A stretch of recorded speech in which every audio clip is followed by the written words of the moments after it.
ಜಗತ್ತಿನ ಅತಿದೊಡ್ಡ ಶಿಖರ ಮೌಂಟ್ ಎವರೆಸ್ಟ್ ಏರಿದ ಕನ್ನಡಿಗರಿಗೆ ಸಚಿವ ಕೃಷ್ಣ ಬೈರೇಗೌಡ ಸನ್ಮಾನ ಮಾಡಿದ್ದಾರೆ.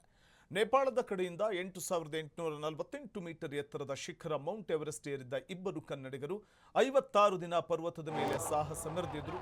ಸಂತೋಷ್ ದೇವರಾಜಪ್ಪ ಮತ್ತು ಚಿನ್ಮಯಿ ತ್ರಿಶೂಲಮೂರ್ತಿ ಎಂಬುವರು ಮೌಂಟ್ ಎವರೆಸ್ಟ್ ಶಿಖರದಲ್ಲಿ ಕರ್ನಾಟಕದ ಲಾಂಛನವನ್ನು ಹಾರಿಸಿ ಇತಿಹಾಸವನ್ನು ಸೃಷ್ಟಿ ಮಾಡಿದರು. ಉಷಾ ಹೆಗಡೆ ಹೊರತುಪಡಿಸಿ ಮೌಂಟ್ ಎವರೆಸ್ಟ್ ಏರಿದ ಕರ್ನಾಟಕದ ಎರಡನೇ ಮಹಿಳೆ ಚಿನ್ಮಯಿ ತ್ರಿಶೂಲಮೂರ್ತಿಯಾಗಿದ್ದಾರೆ.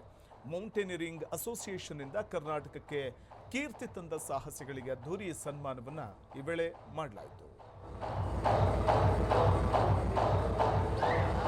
ಮೇಡಮ್ ಈ ಕಡೆ ಬನ್ರಿ.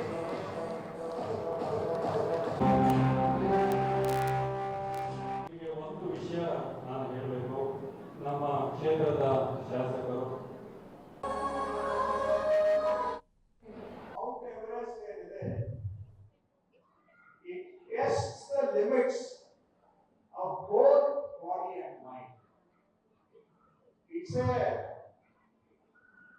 struggle which is both physical and also mental. It tests our strength, not only physical strength, it tests our mental strength also, because ಯಾವಾಗ ಬೇಕಾದ್ರೂ we may break down physically, and physically ಯಾವಾಗ strong ಇರ್ತೀವಿ, ಯಾವಾಗ mind strong ಇರುತ್ತೆ, ಆವಾಗ ಬಾಡಿನೂ strong ಇರುತ್ತೆ. half the battle is won in our mind. ಮಾಡಬಹುದು ಅಂತ ಹೇಳಿದ್ರೆ ಏನ ಬೇಕಾದ್ರೂ ಮಾಡಬಹುದು. ಸಣ್ಣ ಗುಡ್ಡನೂ ಕೂಡ ಮನಸ್ಸಲ್ಲಿ ನಾವು ಪರ್ವತ ಅಂತ ತಿಳ್ಕೊಂಡ್ರೆ ಗುಡ್ಡನೇ ಪರ್ವತ ಆಗುತ್ತೆ. ಪರ್ವತವನ್ನು ಇದೇನಿದು ಗುಡ್ಡ ಸಮಾನ ಅಂತ ಹೇಳಿದ್ರೆ ಪರ್ವತವನ್ನು ಕೂಡ ಗುಡ್ಡಕ್ಕೆ ಇಳಿಸಬಹುದು. It is half the battle in the mind, right?